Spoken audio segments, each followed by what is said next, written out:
pag-retrofit. Time check 6:30.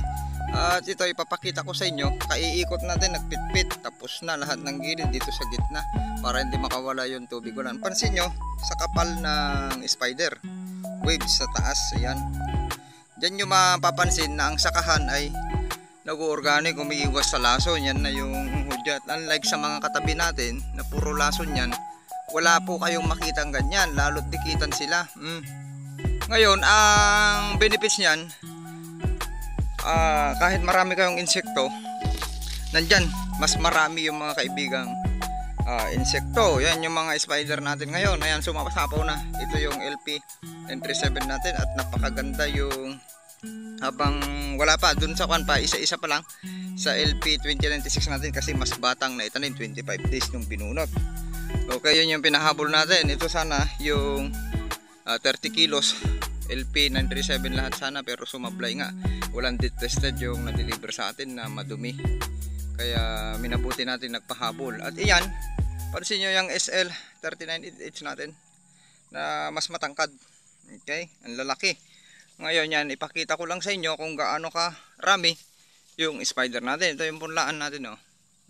Nakasapo na, malayo pagkatanim yan, 2020, at mayroon pang pinahabol na lang yan. Ayan, mayroon pag 30-30. Ayan, pansin nyo. At ang maganda, nakita ko na yung present ng spider na gagampang kalabaw. Yun, sigurado yun, makakakuha yun. Kahit yung paru-parong malaki, kaya niyang kunin dahil mas matibay yung wave niya. Yung sapot, mas matibay yung sapot niya. Okay, ayan, pansin nyo. Kung umiiwas tayo ng lason, napakaraming kaibigang insekto. Ayan, yan ay palay natin, may planting height na ito na hanggang liig. Pag linusungan natin dito, nandito tayo sa tabi na hanggang dibdib na to.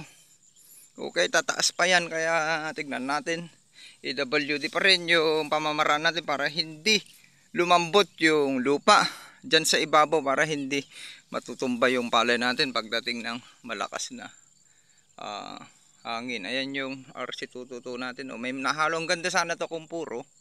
At ang problema natin ngayon, ayan, dito para makita nyo yung dami ng sapot. Ang problema natin ngayon dito, yung naunang lumabas, nakita ko maraming off type. Yun yung problema dito ngayon sa SL natin, kung paano natin solusyonan. Okay, kasi ang hahaba, tapos nakita ko yung nahihinog dyan, yung nakasingit. Maraming nakasingit na hindi nabuo.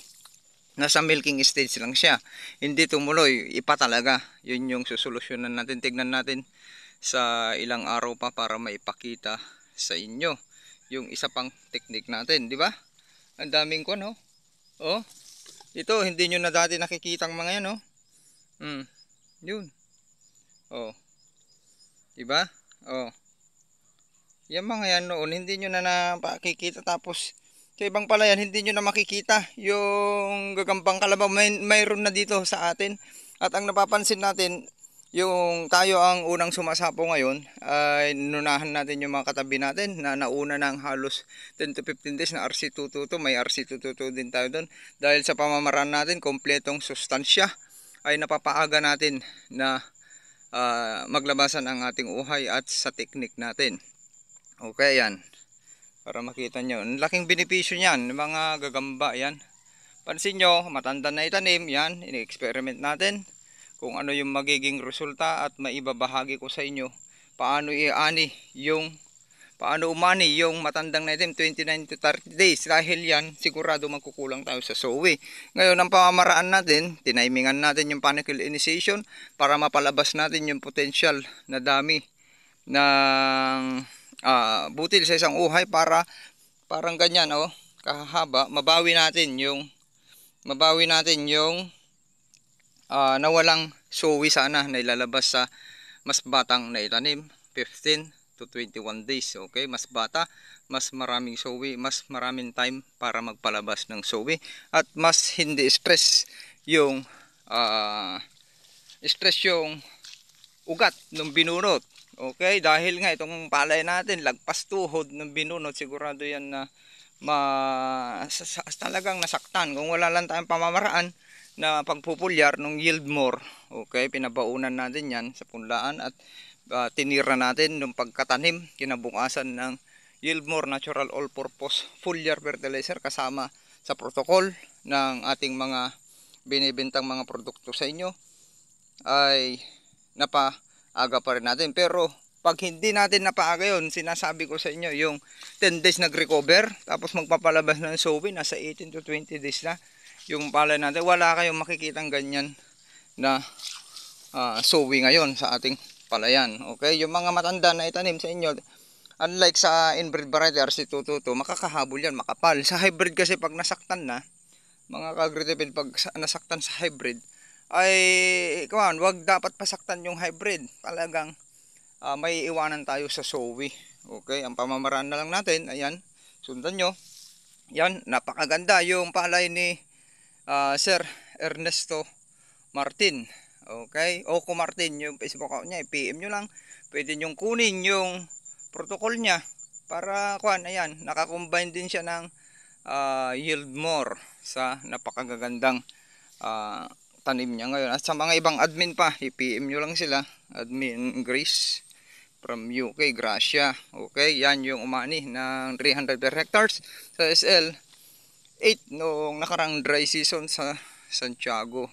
Si admin Sir Romel, yan, PM nyo sila, meron silang napakagandang protocol. Gamit yung protocol ng Agritipid Pins, pinagsama-sama, tulong-tulong para makatulong sa inyong mga farmer. Nandito kami para tumulong sa inyo, bawasan ang lason sa inyong mga sakahan, bawasan yung mga inputs ninyo, at unti-unti natin pagandahin yung inyong lupa at palakasin yung inyong ani. Yun talaga yung makakatulong sa ating mga pamilya at sa farm, lalo na sa gumagastos na farm owner. Okay, sa mga farm labor, mahalin natin yung mga farm owner. Kung ano yung sasabihin nila, gawin po natin para yun ay ikabubuti rin natin sila, natin, hindi lang tayo, pati yung ating pamilya, dahil pag nagbenepisyo tayo sa kanila, malakas yung ani, malakas din yung porsyento natin may uuwi, happy rin yung ating pamilya. Marami tayong iuuwing pambigas na may kita, hindi lang yung pambigas, magkakaroon tayo ng kita. Ganun po yun. Okay, kaya wag matigas ang ulo, kailangan makibagay.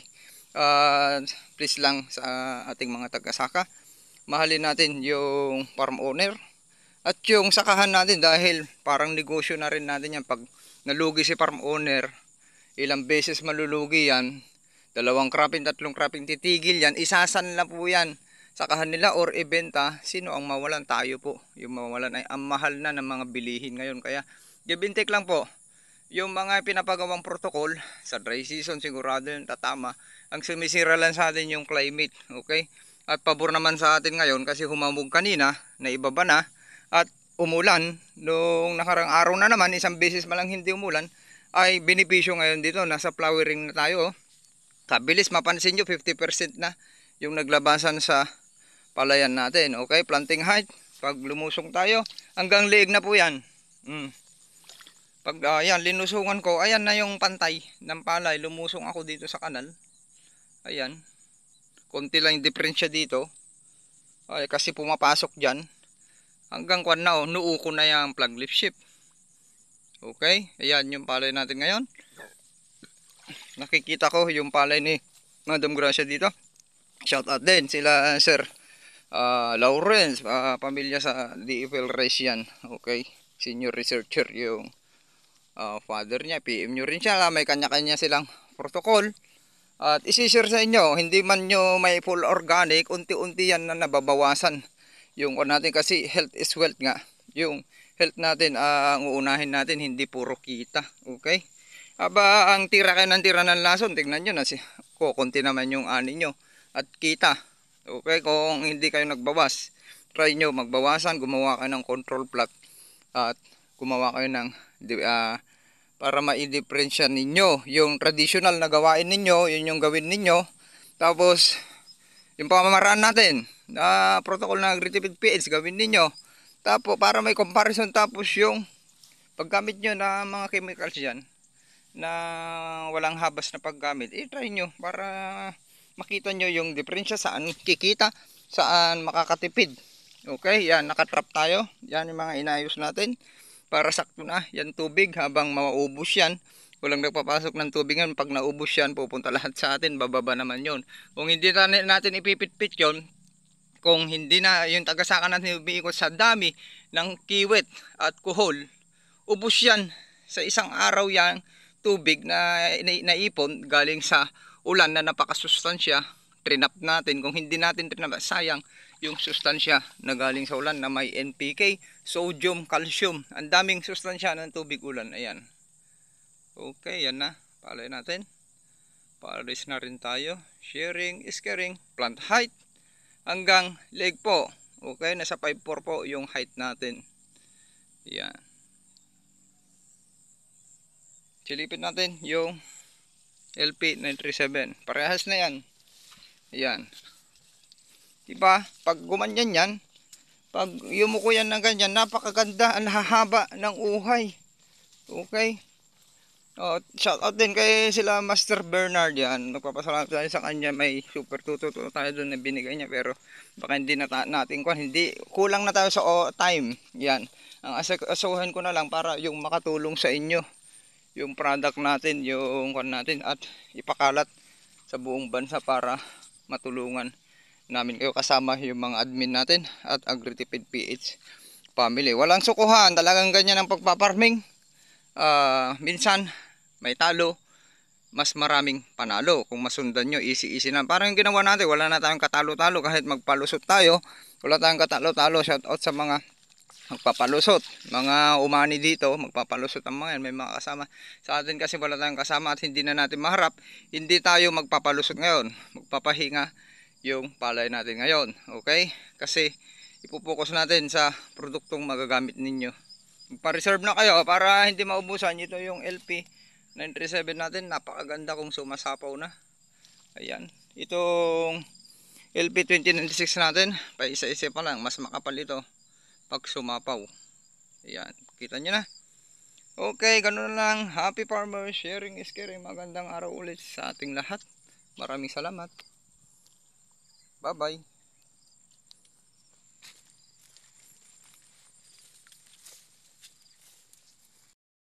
Shout out din kay Admin Duderisi. Okay, Santos na sa Europe din siya. Okay. At sa ibang mga lahat ng members natin dyan, si Ma'am Juan, maraming salamat kay Ma'am. Shout out dyan kay Ma'am Dulce. Napakagaling na agronomist po natin yan. Nandyan po sa Agritipid PH si Ma'am Dulce. Okay, yan yung retired. Kwan po yan. Yan talaga ang scientist ng palay, agronomist. At trainers din sa mga farm school. Okay, ng programa ng DPL Rice, TESDA, yung FFS, Seed to Seeds. Okay, tara na. Maraming salamat ulit. Happy farmers lang, enjoy life. Mga ka-Agritipids ka-farmers, kamanalong ka magsasaka. Okay, time check.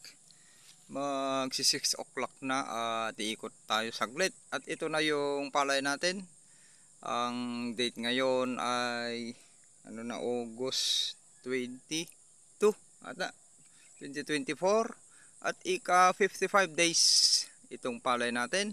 Ika 2 days mula nung nagpulyar tayo at mapansin nyo gumagana na yung napulyar natin. Yung pinulyar natin dito ay yung dalawang combination, yun yung Yieldmore Natural All-Purpose Foliar Fertilizer at yung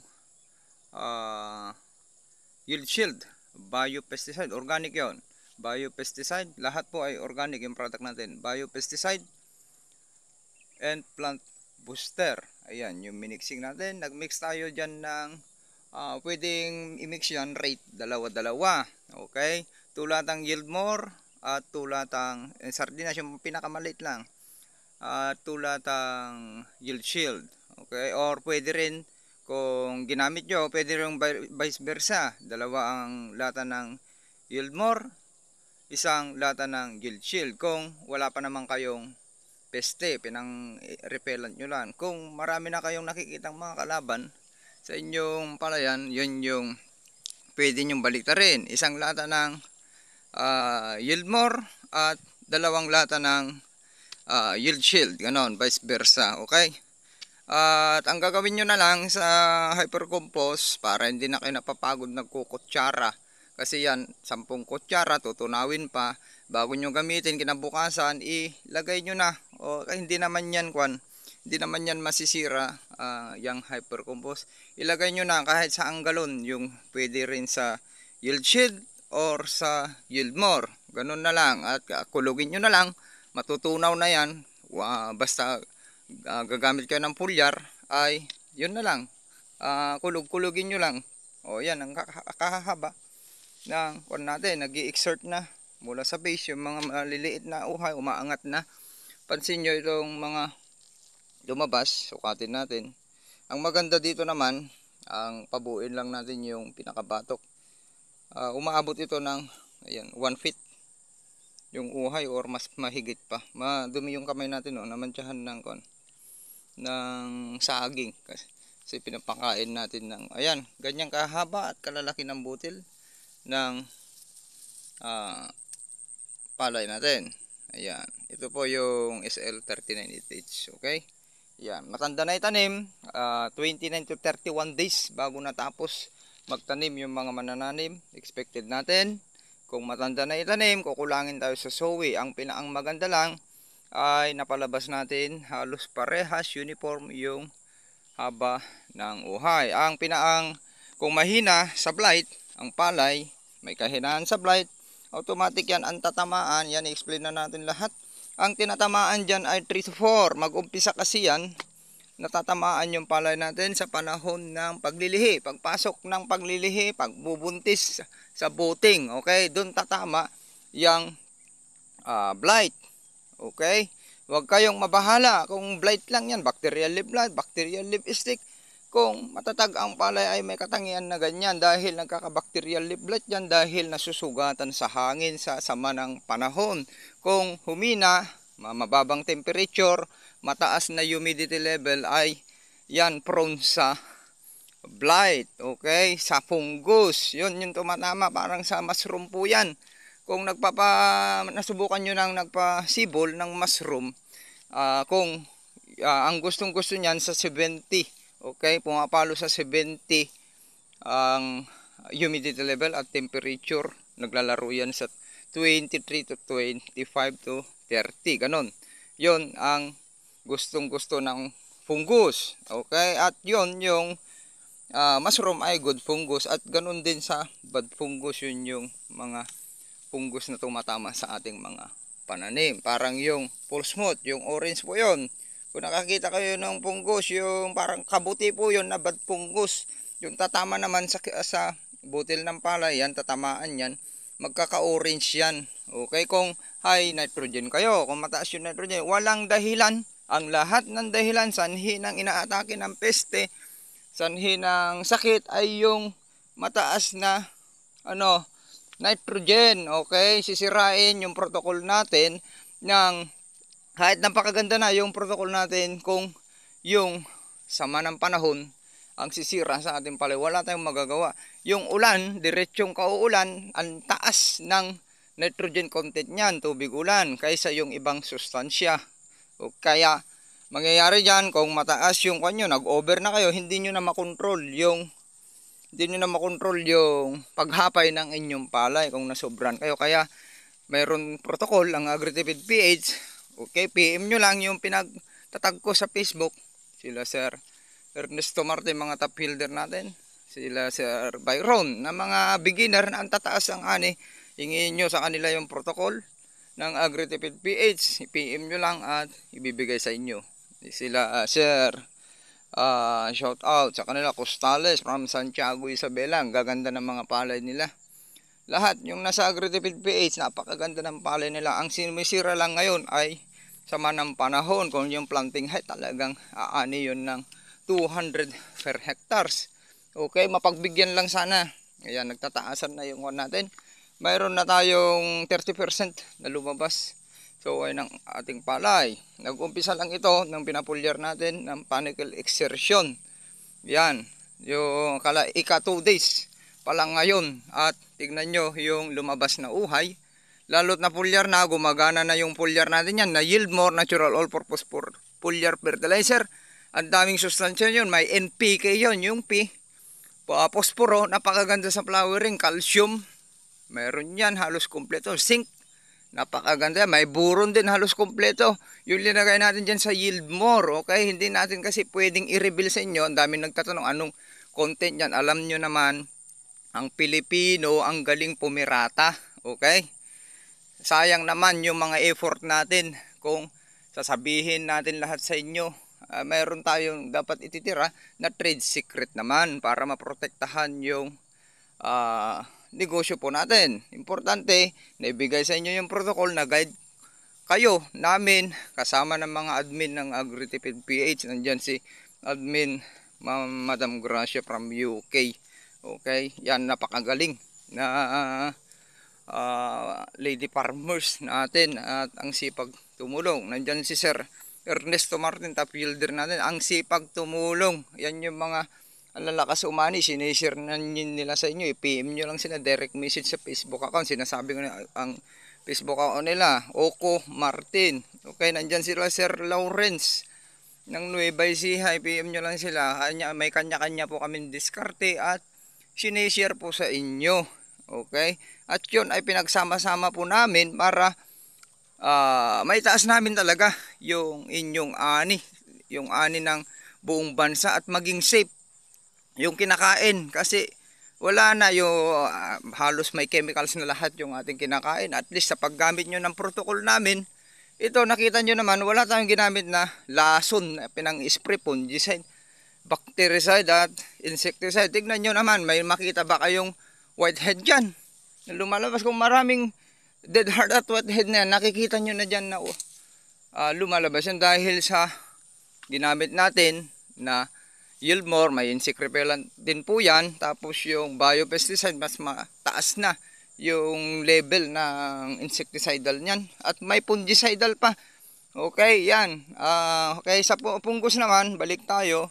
Kadalasan yan, ang tatamaan sumasalo lahat ng sama ng panahon yung 3 and 4 dahon. Kasi yung 1 and 2, kusang mamamatay yan, yan yung mga nakahapay sa baba. Tapos paglabas ng flag leaf shift, kahit hindi kayo nag-bactericide fungicide, kung matatag yung palay ninyo, matatag yung protocol ninyo, okay, parang yung protocol namin, nakabalance kayo ng nitrogen or mas mataas yung K nyo, pampatigas, pamparesistensya, at yung isa pang sustansya na hindi nyo alam na ang laking tulong para tumigas yung inyong palay, dahon at puno, yun yung nakapaloob ngayon sa ilo-loaded din natin yon. Balak namin i-loaded sa bio pesticide, yung yield shield bio pesticide and plant booster, para sulit na sulit yung pagbili nyo ng napakamurang produkto natin. May protocol na kayo, naturuan na kayo na paano pagandahin yung palay at umani ng malakas. Ganun po yun. Ang halos murang-mura po yan, tulong po sa inyo. Unlike sa mga ibang kwan dyan ay wala, hindi kayo bibigyan ng kwan. Okay, sabi ko nga sa inyo, hindi tayo nagkukwentuhang barbero. Ginagawa natin yung talagang tama. Okay, yan, tumutulong ako gabi-gabi. Ang dami nagpi-PM, pasensya na sa mga hindi ko nasasagot minsan. Okay, sa admin Romel din natin, seed grower from Davao City. Yan, napakagaling. I-PM nyo rin, Romel. Okay, tignan nyo lang sa mga kon ko, sa mga friend list sa Facebook account. Yan, seed grower po yan. So sigurado yan, quality na yung ipoproduce ng binhi, dahil nagamitan po yan ng Yieldmore Natural All-Purpose Foliar Fertilizer na may, sabi ko nga, kikinis po yan dahil merong sapat na sustansya na pampakinis. Okay, okay, ito kahit magkaroon tayo ng whitehead dyan, kahit isa bawat tundos, ay hindi po yan kabawasan sa ating ani. Ilang kaban, sabihin na natin 2 kaban yan, hindi nakabawasan yan. Okay, ayan, tinitignan natin, nawala naman na yung mga rice bag at black bag. Mayroon po yan ngayon. Ang nakikita ko naman ngayon ay yung lady beetle. Yun yung in-observe ko ngayon, dahil nga spray tayo, pansin nyo wala kayong makita na kapag spray tayo ng biopesticide yan at tumatagal, systemic at may contact action at yung uhay natin ay iba ang lasa. Halos wala na akong makitang rice bug. Okay? Yan. Ang last foliar natin dito ay sa milking stage optional. Kung sisipagin pa tayo ay titira tayo ng milking stage para makumpleto natin yung protocol natin. Puntahan nyo YouTube channel natin, AgriTipid PH, okay? Yung nakikita nyo parang kondo, no? Malalim. Triple to. Ang dami kasi nating variety naghalo-halo. Yung nagsibar, sabi sa Ilocano, yung naglatag ay pinaghalo-halo na. Meron RC222, yun nakasingit. Merong, kaya hindi na pantay. Merong LP 937, ayun, sumasapaw na. Kaganda rin. At LP 2096, ayan, sumasapaw na rin yung nandyan. At SL1390, tignan nyo kung paano tayo mag-experiment, okay? Sa atin, hindi na natin kuhan for experimental na palagi po tayo. Kaya, nandito sa AgriTipid PH. Okay, kung ano yung magiging result na binabahagi po sa inyo. Ayan, sumasapaw na. Ayan yung LP 937 natin, isang pinitak lang. Ito sana yung 30 kilos na hindi sumibol. Yan sana, halos lahat yan 30 kilos yan. LP 937 sana yung palay natin. At SL39 it's lang. Dahil nga sumablay, may hinang germination rate, madumi yung na deliver sa atin na commercial seeds, old stock ay low quality. Naisingit siguro nila yan ay naipalusot sa atin, ay minabuti natin bumili ulit ng LP 2096. Ayan ngayon. At may triple tayo dun sa dulo. Hindi na tayo pupunta dun. Ayan. Ganyan din yung tangkad. Ang planting height ng palay natin, kung makita nyo dun, yun, magsi 7 feet yan. Halo ng SL. Pero tignan nyo, halos 16 inches yung kanyan. Mag planting height tayo. Kunin natin to. Ayan. Hanggang lagpas. Hanggang liig. Tara na, pabalik na tayo. Hanggang liig at hanggang dibdib na. Okay? Abangan nyo pa yung susunod natin activities dito. Ayan na, pakita na natin. Yung nakahiwalay doon, lahat yun hanggang doon. Maganda rin yun, makapal. LP 2096. Okay? Pasensya na dahil matanda na itanim. Sinasabi ko sa inyo, kung matanda na itanim, 30 days yung palay ninyo, mas mahina magsuwi dahil nga kulang na yung oras at yung stress yun kasi ang haba na, lagpas tuhod na yung punla tapos bubunutin. Stress na yon. Buti nga napa-recover natin kaagad dahil yung yield more na ginamit natin at mixing ng hyper compost, naka-recover agad. Pero kung iba lang ang nagtanim nun, baka hindi lang ganyan, walang suwi na lalabas dahil ang recovery nun aabutin ng 10 days. Sa atin naka-recover na sa 5 days. Okay, halos hindi na nalanta dahil pinasundan natin yan ng pagkatanim, nag-foliar na tayo kaagad ng Yieldmore natural purpose foliar fertilizer na may halong hyper compost. Okay, kaya maaga rin nagsowi, kaya nga lang maiksi na yung time para magsowi. Ganun lang yan. Okay, ganun na lang yun. RC2 yan. Happy farmers. At yan, sakto may tubig pa konti. Sa susunod, after 3 days, papasok tayo ulit. Ang gagawin natin dito, dahil nga matangkad yung palay, huwag nyong babaran na ng tubig. Mag-AWD kayo, alternate wetting and drying. Pwede yung 3-2-2 or 3-1-2. Ganun na yung gawin nyo. Okay? Tapos magtanggal kayo ng tubig. Sa low walang ganito, na talagang lusak na, 15 days magtanggal na kayo. Pero pag hindi naman lusak, pwede yung 10 days. Okay, hindi mababalaho yung harvest na lalo kung may tubig. Pag upland naman, 7 to 10 days. Kung madaling matuyuan, ganun, para masagad ninyo hanggang batok. Okay, ganun lang. Happy farmer, sharing is caring. Maraming salamat. Nandito si AgriTipid PH. Sandun tumulong sa inyo. Sa anumang oras. Okay, busy tayo. Okay, yung mga taga Mindanao, yung mga mag-order ng ating mga produkto, ang dami natin technician dyan. At kukunik ko lang kayo sa kanila, makaka-abil kayo ng product natin na mapapaganda, hindi lang sa palay, lahat, mais, tanim sa 3 days na raramdaman na nila lahat ng tanim sa saging, sa mga plantation dyan. Pwede, basta may buhay na tanim pwede, sa prutas pwede. Yung product natin kaya nga all purpose foliar fertilizer. Ganun lang. Happy farmers, maraming salamat. Yan. Kahaba. Halos 1 feet. Mga lumalabas, 10 to 1 feet. May 16 inches pa dyan.